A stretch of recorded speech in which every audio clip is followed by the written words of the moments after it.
So recently we had a look at the Finalmouse Ultralight 2, and although this is my main mouse for competitive shooters, it does have a couple of problems. One of its biggest problems is that it's almost impossible to buy, and when you can buy it, it's pretty damn expensive. So enter the MM710, Cooler Master's contender for the best ultra lightweight small gaming mouse, and a direct competitor to the Ultralight 2. So if you play first person shooters with a fingertip or claw grip on your mouse, this is a comparison that you'll definitely want to check out.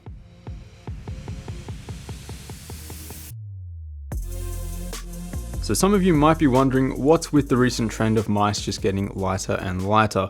Well, simply put, a lighter mouse has the potential to make your aim better. There is a lot more inertia associated with a heavier mouse, which means that fast flicks and tracking are going to be harder to control, and honestly, when you do try a mouse under 80 grams, it is hard to go back. These two mice though are seriously lightweight, and at this point it barely feels like anything is in your hand, and this difference is mostly going to be noticeable if you play on a low sensitivity with a large mouse pad.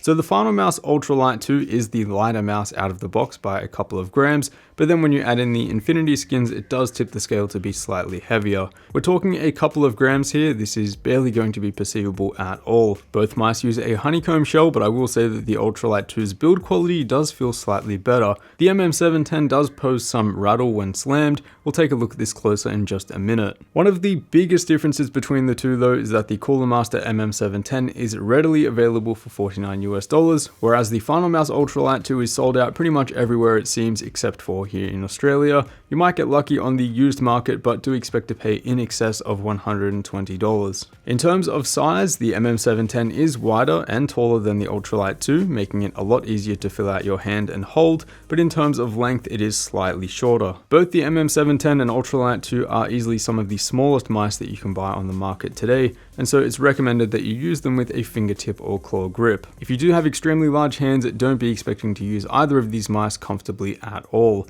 From the side, we can see that the MM710 does have a much more significant hump towards the back and is overall taller, whereas the Ultralight 2 is a lot more reserved. Even when adding in the thickest Infinity skins to the Ultralight 2, the MM710 is taller. An interesting side comparison is actually against the Logitech G305, where length and height are almost identical, but the rear of the G305 does extend just a little bit further. So both of these are very small gaming mice, with the MM710 likely going to be comfortable to a wider variety of users, seeing as it is slightly taller and wider.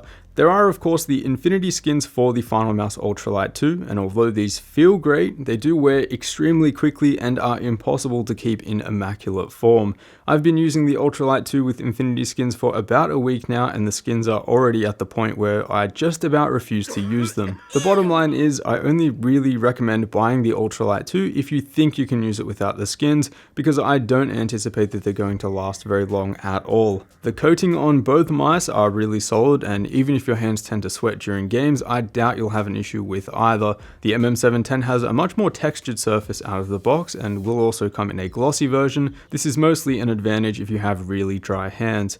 Cooler Master have also reserved the honeycomb shell for areas on the mouse which aren't the primary points of contact, so your mouse clicks and your side grips remain perfectly flat. I've never had an issue with this on the Finalmouse, but some of you might. Both mice are using some of the best sensors out there, but the MM710 does have the edge here. We're getting the PMW 3360 on the Ultralight 2 and the PMW 3389 on the MM710. The MM710 also has a faster polling rate, but the latency difference here is not perceivable. Liftoff distance is very similar, both are between 1.0 and 1.5 millimeters. The MM710 was partially responsive with a 1.0 millimeter plate though, so it might be slightly lower than the Ultralight 2. Both are fine though in this regard. Button layout is identical for both mice, small DPI shift button in the middle which will be customizable on the MM710 when software is finally available, and they both have two side buttons on the left side. So everything sounds pretty good so far, and the MM710 looks like a seriously viable alternative to the Ultralight 2. It's when we take a closer look at the left and right mouse buttons that the MM710 is going to be a hard pass for most of you. So the actual switches are fine, they're Omron switches with a reasonably light click, but there's two main things that bothered me here during testing. Firstly, the buttons feel quite loose. There's a lot of horizontal play, and I'm not a fan of this at all.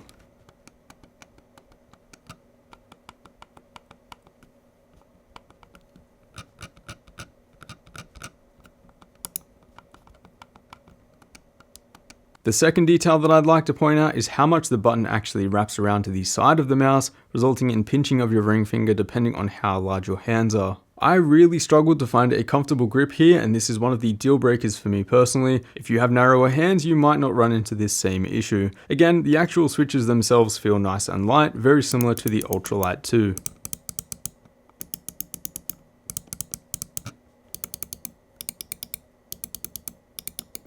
The scroll wheel steps feel very defined, easily the strongest stepping from any mouse that I've tried. It's a little bit too much for me personally.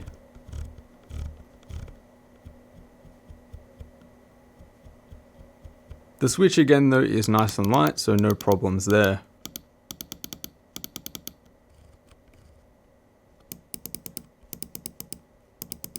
The side buttons are something that I had a big problem with on the pre-release model at Computex, but thankfully Cooler Master have dialed them in nicely, essentially zero pre-travel and easy to press. The cable is also something that Cooler Master hadn't quite mastered back at Computex, but again, the MM710 absolutely has this dialed in. It's even marginally softer than the Ultralight 2's cable, but when using a Bunchie, both cables feel effectively the same. There's no deal breaker here, both cables are some of the best on wired mice today. Either of these mice require aftermarket pads, both glide really well on a fast pad, with the MM710 having slightly more friction. The MM710 also comes with replacement pads in the box, whereas the Ultralight 2 does not.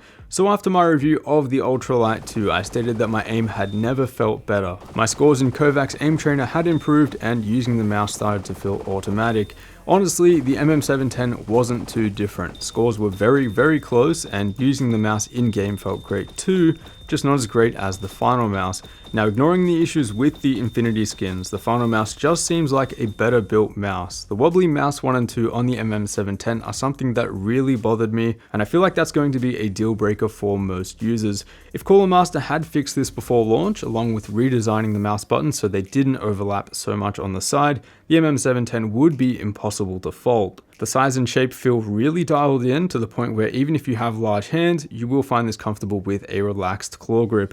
If you were expecting the conclusion of this video to be that the MM710 is a cheaper Ultralight 2 alternative, that's not the case, but it isn't far off. Depending on your hand size, your budget, your skill level, it might be worth it to get the Ultralight 2 if you can find one. For those who aren't too fussed on the loose main buttons on the MM710, it's definitely a viable alternative. For the rest of you wanting a small lightweight gaming mouse, well, you can stay tuned for the Model O-.